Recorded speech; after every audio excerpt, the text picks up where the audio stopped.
Russia claiming it to be as a response to all of the um, permissions that Ukraine has received to shoot long-range missiles, has supposedly shot. It's been an ongoing story. The story was that Russia has supposedly shot an ICBM, an intercontinental ballistic missile, into Ukraine. There have been very mixed reports on whether or not it was actually an ICBM. Uh, Ukraine said it was. Some other sources said that it wasn't. I think the US source. Uh, Russia, for a while during the day, has been very tight-lipped about it.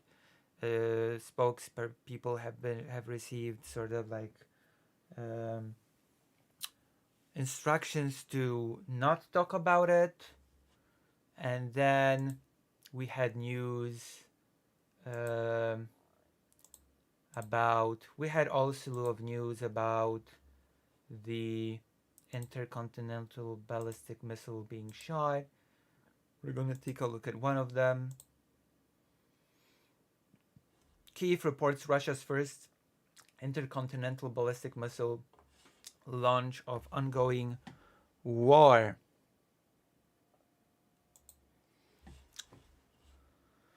Russia fired an intercontinental ballistic missile during an attack on the Ukrainian city of Dnipro on Thursday. Kyiv's Air Force said in what would be the first use in war of a weapon designed to deliver long-distance nuclear strikes. Some people have speculated that since Russia uh, has used this type of weapon, it sort of sends. I guess some speculated that it was to keep itself even still out of range of Ukraine's attacks. Some claimed that it was a little bit of a threat from Russia, saying these missiles are made to hold nuclear warheads. This time, the missile does not have a nuclear warhead, but maybe next time it will, something like that. Security experts said it would be the first military use of an ICBM. Uh, ICBMs are strategic weapons designed to deliver nuclear warheads and are an important part of Russia's nuclear deterrent. So using it even without a nuclear warhead would be sort of like a big deal. Today, there was a new Russian missile.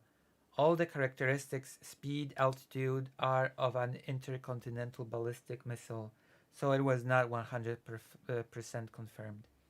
An expert investigation is currently underway, Ukrainian President Volodymyr Zelensky said in a video statement. And the Ukrainian Air Force said the missile was fired, not fried. Typo. From the Russian region of Astrakhan, more than 700 kilometers from Dnipro in central eastern Ukraine. It did not specify what kind of warhead the missile had or what type of missile it was. There was no suggestion it was nuclear armed. It wasn't. We now know that it wasn't.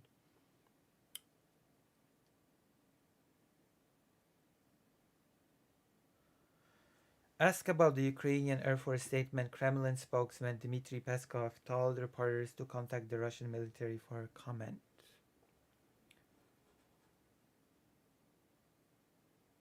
Ukrainska Pravda, Kyiv-based media outlet, cited anonymous sources saying the missile was an RS-22 Rubes, a solid-fueled intercontinental ballistic missile with a range of 5,800 kilometers, according to the Arms Control Association. And there's more speculation about it being an ICBM, totally unprecedented. The NATO military alliance did not immediately respond to a request for comment. The US European Command said it had nothing on the reported use of an ICBM. Actually, some US sources sort of claim that it wasn't one. If true, this will be totally unprecedented and the first actual military use of ICBM. Not that it makes a lot of sense given their price and precision. And Andriy Baklitsky, on the UN Institute of Disarmament research posted on X. German security expert Ulrich Quen posted, "It looks like as if Russia has today used an intercontinental ballistic missile in a war for the first time in history against the civilian target in Dnipro." Oh, there you go. Some military experts said the ICBM launch, if confirmed, could be seen as an act of deterrence by Moscow following Kyiv strikes into Russia with Western weapons this week. An ICBM launch can certainly be seen as a threatening gesture, potentially in response to the lifting of restrictions on ATACMS and Storm Shadow. Its means of deterrence, said European military source. So yeah.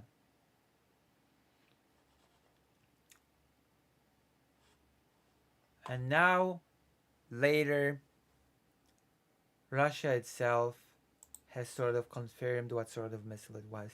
Putin admits firing new hypersonic ballistic missile at Ukraine and threatens West with the same. Among the threats was the threat to attack Poland's new missile base, by the way. Russian President Vladimir Putin said on Thursday that Russia had launched a hypersonic medium-range ballistic missile attack on a Ukrainian military facility and warned the West that Moscow could strike the military installations of any country whose weapons were used against Russia. Alright, let's see it happen. Let's see Russia attack the UK. Let's see Russia attack France, which is a nuclear power.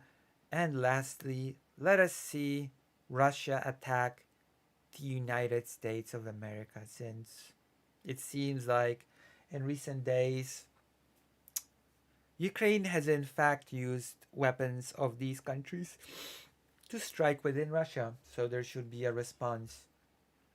Please attack those countries' military installations. Please.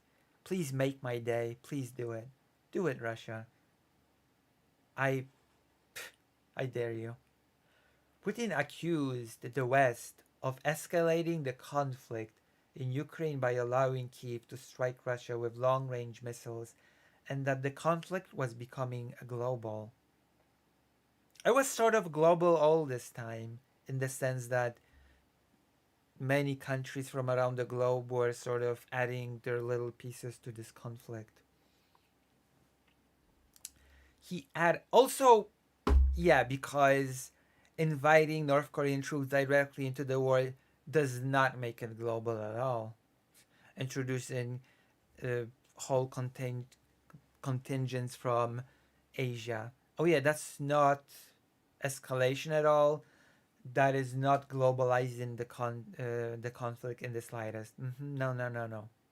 It's the ATACMS permission that does that, of course, naturally. He added that Russia had conducted combat tests on the Oreshnik Hazel hypersonic missile system in response to the actions of NATO countries, specifically the US and the UK, against Russia. Putin said, and I quote, "In combat conditions, one of the newest Russian medium-range missile systems was tested, among other things, in this case with a ballistic missile in a nuclear-free hypersonic equipment. We consider ourselves entitled to use our weapons against the military facilities of those countries that allow their weapons to be used against our facilities," Putin said, vowing that in case of an escalation of aggressive actions by the West, the Kremlin would respond just as decisively and symmetrically. "I recommend that the ruling elites of those countries that are hatching plans to use their military contingents against Russia seriously think about this." So, more of their usual threats. We might attack you, we might throw nukes at you. None of those threats have any weight behind them, quite frankly. None of them. Several hours early, Foreign Ministry spokeswoman Maria Zakharova was found during a live briefing and told not to comment on reports that Russia had fired a ballistic missile at Ukraine, according to a video of the briefing that picked up the telephone conversation.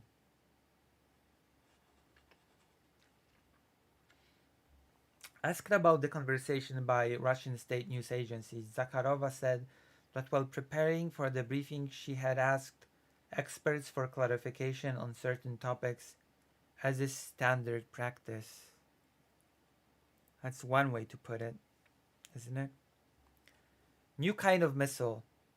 Ukraine said Russia fired the new kind of missile at the city of Dnipro on Thursday, and while there was debate over what kind, it appeared to be a nuclear capable weapon that carried multiple warheads in a further escalation of the 23-month-old war.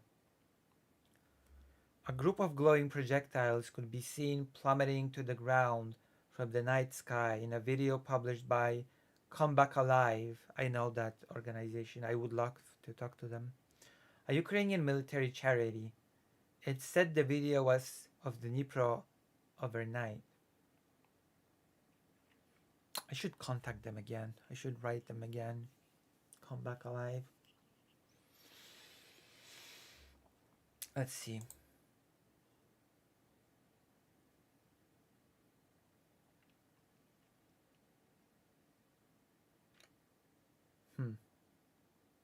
These are like the missiles.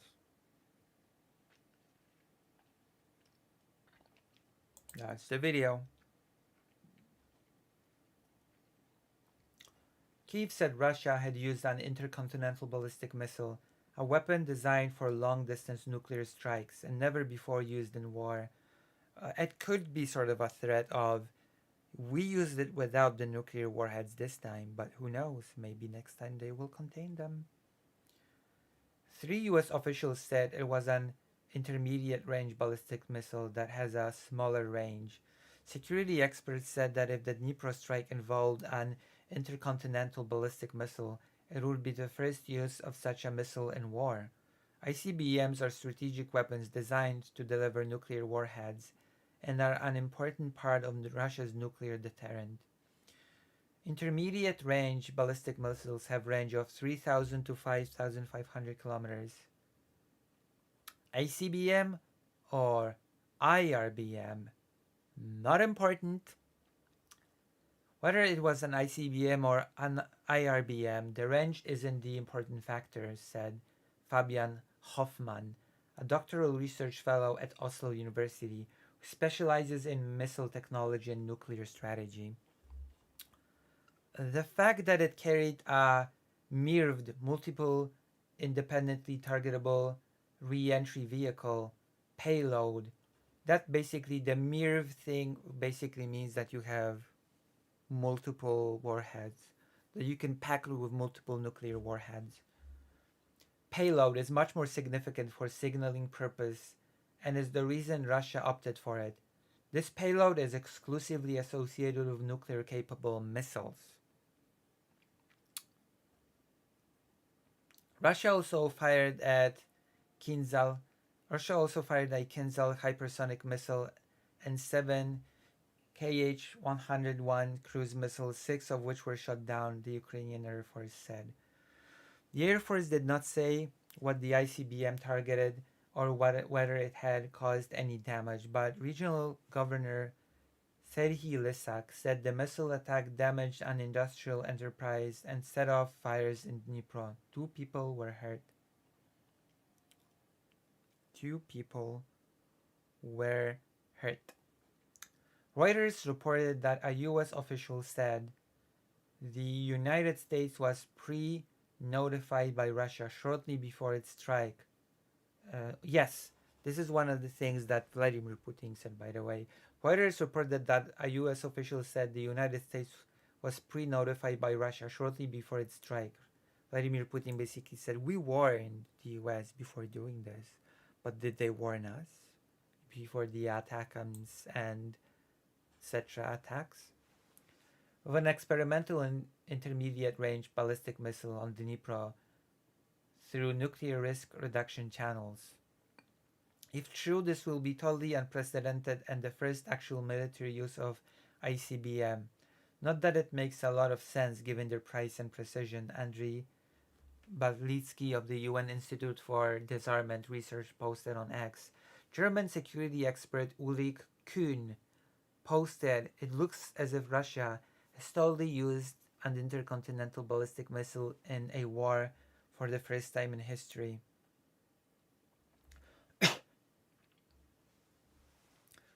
Against the civilian target in Dnipro. Some military experts said the ICBM launch, if confirmed, could be seen as an act of deterrence by Moscow following Kyiv strikes into Russia with Western weapons this week after restrictions on such strikes were lifted. And now we will also listen to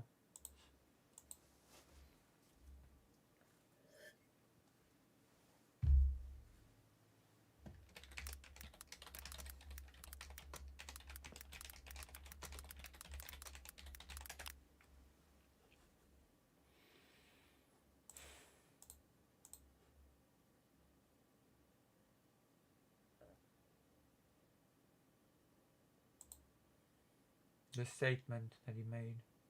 I need to find the one with some.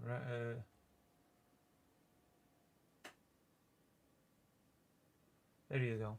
He also made a whole statement. We're gonna, I guess, read it. We're gonna read some of it.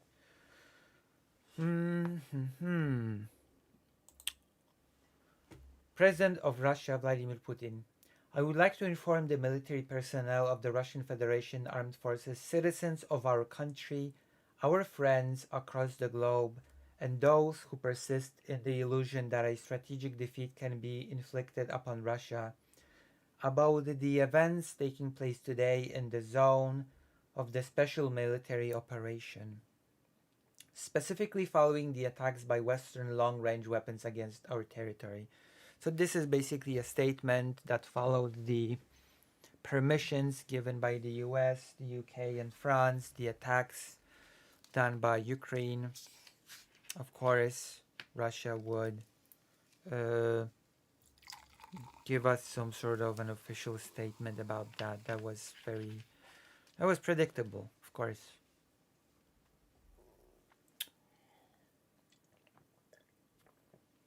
Predictable state of affairs.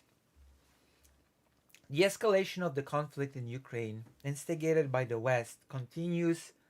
That is very funny considering that most of the escalation is being done by Russia without any repercussion, I would dare say. But go on. Tell us more about the Western escalation. Continues with the United States and its NATO allies previously announcing that they authorized the use of their long-range, high-precision weapons for strikes inside the Russian Federation. Experts are well aware, and the Russian side has repeatedly highlighted, that the use of such weapons is not possible without the direct involvement of military experts from the manufacturing nations. On November 19th, 6 ATACMS tactical ballistic missiles produced by the United States, and on November 21st during a combined missile assault involving British Storm Shadow systems and HIMARS systems produced by the US, attacked military facilities inside the Russian Federation in the Bryansk and Kursk regions. From that point onward, as we have repeatedly emphasized in prior communications, the regional conflict in Ukraine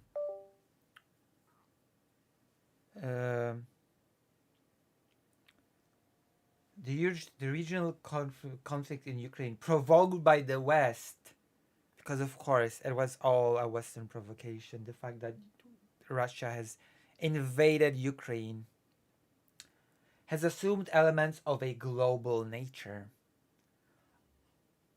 Okay, I'm gonna ask this again. So I guess in the mind of Vladimir Putin, introducing North Korean troops into this special operation does not give it elements of global nature in the slightest? That's fine. That's cool. That's okay.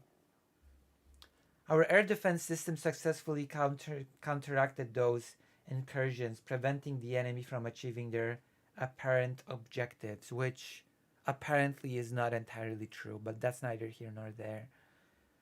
The fire at the ammunition depot in the Bryansk region caused by the debris of ATACMS missiles was extinguished without casualties or significant damage. In the Kursk region, the attack targeted one of the command posts of our group north. Regrettably, the attack and the subsequent air defense battle resulted in casualties, both fatalities and injuries among the perimeter security unit and servicing staff. However, the command and the operational staff of the control center suffered no casualties and continues to manage effectively the operations of our forces to eliminate and push enemy units out of the Kursk region. Interesting. I'm really interested how much of that is true and how much of that is complete fabrication, because I don't trust Russia much as a source for accurate and reliable information.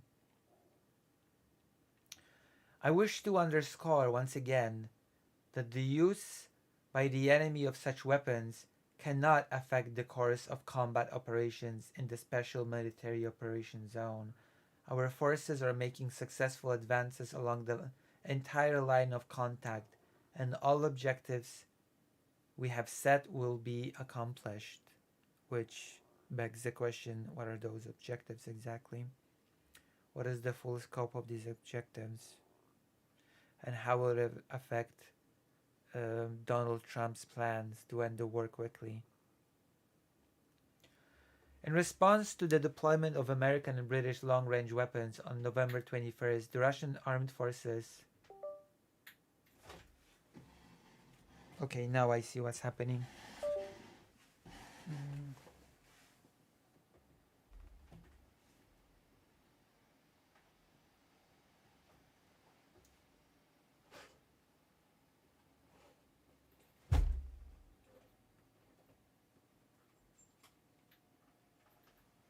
Uh-oh.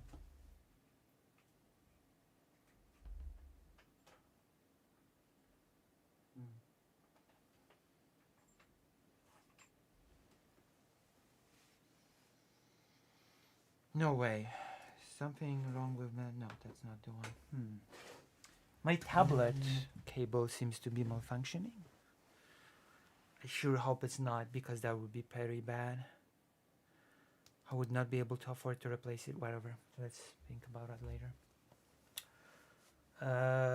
In response to the deployment of American and British long-range weapons on November 21st, the Russian armed forces delivered a combined strike on a facility within Ukraine's defense industrial complex. Well, I'm pretty sure the ICBM has been struck on the civilian region, but whatever. I guess Russia just does not see the difference. In field conditions, we also carried out tests of one of Russia's latest medium-range missile systems. In this case, carrying a non-nuclear hypersonic ballistic missile that our engineers named Oreshnik. The tests were successful, achieving the intended objective of the launch in the city of Dnipropetrovsk, Ukraine, one of the largest and most famous industrial complexes from the Soviet Union era. Oh yeah, of course. That is one way to justify attacking civilians. That is one way to do it. Which continues to produce missiles and other armaments, was hit, of course. Yeah, only military targets are attacked by Russia and none other. We're developing intermediate range and shorter range missiles in response to US plans to produce and deploy intermediate range and shorter range missiles in Europe and the Asia Pacific region. We believe that the United States made a mistake by unilaterally destroying the INF Treaty in 2019 under far-fetched pretext. Today, the United States is not only producing such equipment, but as we can see It has worked out ways to deploy its advanced missile systems to different regions of the world, including Europe during training exercises for its troops. Moreover, in the course of these exercises, they are conducting training for using them. I wonder if there's gonna be any mention of that Polish missile base, permanent US base in Poland. As a reminder, Russia has voluntarily and unilaterally committed not to deploy intermediate range and shorter range missiles until US weapons of this kind appear in any region of the world. I don't trust Russia. To reiterate, we are conducting combat tests of the Oreshnik missile system in response to NATO's aggressive actions against Russia, because Russia's the victim, of course. Russia's the victims of its own aggression. Funny how that works. Our decision on further deployment of intermediate range and shorter range missiles will depend on the actions of the United States and its satellites. It's not even allies anymore, it's satellites. We will determine the targets during further tests of our advanced missile systems based on the threats to the security of the Russian Federation. We consider ourselves entitled to use our weapons against military facilities and apparently civilian cities. Of those countries that allow to use their weapons against our facilities, good luck with that. Good luck. Do it. Attack the UK. Attack France. Attack the United States. I dare you. Please do it. Please do it and see what happens. Mess around and find out, I guess. Yeah, Russia's totally gonna do it. Yeah, of course. And in case of an escalation of aggressive actions, we will respond decisively and in mirror-like manner. As I've said, the more empty threats Russia does, the less currency it actually holds. I recommend that the ruling elites of the countries that are hatching plans to use their military contingents against Russia seriously consider this. It goes without saying that when choosing, if necessary, and as a retaliatory measure, targets to be hit by systems such as Oreshnik on Ukrainian territory, we will in advance suggest that civilians and citizens of friendly countries residing in those areas leave danger zones. We will do so for humanitarian reasons. The authors of Bucha, Irpin, Izium, of countless sexual abuse, of countless murder, the army that murders basically all of prisoners of war, and when it actually gracefully captures them, tortures them to death or near death. Yes, Russia truly is an ally to humanitarianism. Truly. Russia is the biggest humanitarian force on earth.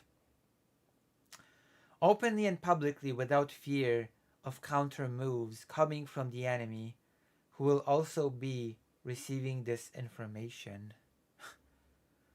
Why without fear? Because there are no means of countering such weapons today. Missile attack targets at speed of Mach 10, which is 2.5 to 3 kilometers per second. Air defense systems currently available in the world and missile defense systems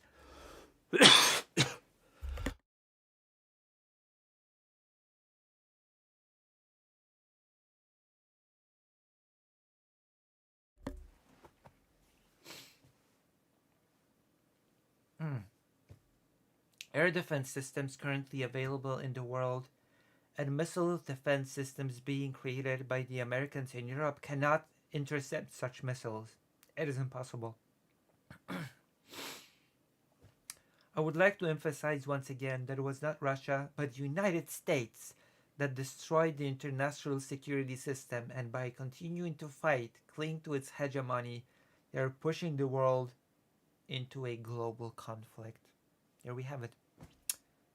The fact that Russia invaded Ukraine, the fact that Russia is waging a genocidal war against Ukraine, Bucha, Izium, Irpin, all that, it's basically just the United States' fault. It's the United States provoked it all with its hegemony. Unforgivable. Unbelievable. It's the United States that destroyed the international security system, of course. There'll be no specification. There'll be no specifics given how exactly it did so, but whatever.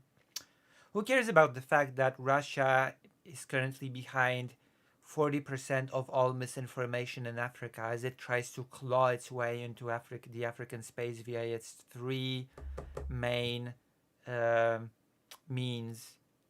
First being official channels, diplomacy, second being misinformation via the internet. And you have to know that over 300 million or more people in Africa have joined social media. And you also have to know that social media for many Africans are the primary source of consuming news. And that Russia is pumping a lot of resources into misinformation in the social media sphere that people in Africa consume. And the third branch of this effort is the Wagner Group, which have been renamed the African Corps. So, I'm sorry, what country is hard at work destroying the international security system? The one that's waging imperialistic genocidal war in Ukraine and is trying to sort of assert dominance in Africa through various means?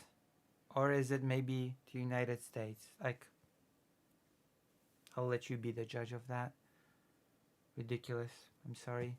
There are things to criticize about the United States, but the United States is not responsible for Russia's actions. Like, not. Yeah, they've rebranded into the African Corps or something like that.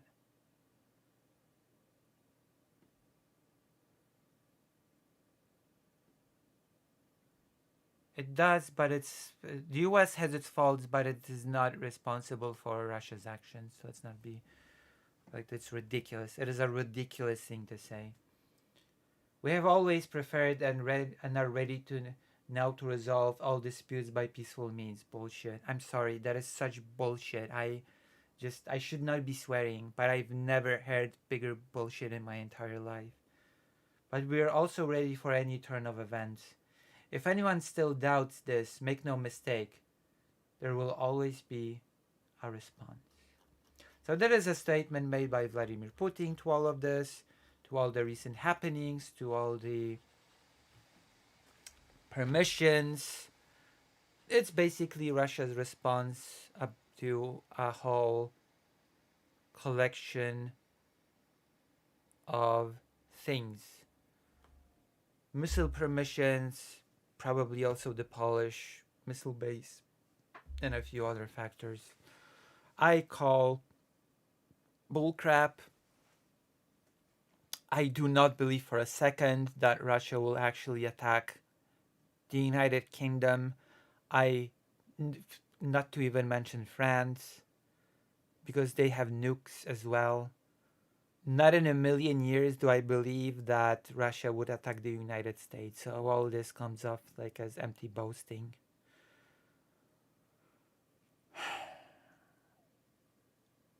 So yeah, that is it for now. I have one more topic, but I will move it to tomorrow. The speculated upon plan of Russia to partition Ukraine into three distinct areas. One that would go to Russia, one that would be pro-Russian, and the western one that would be disputed between Poland, Romania, and Hungary. We'll discuss this tomorrow. Today, we're going to probably be finishing up the stream. Right?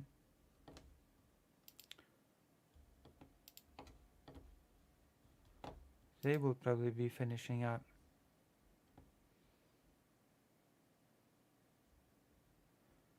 Because that's it. I have had enough for tonight at least.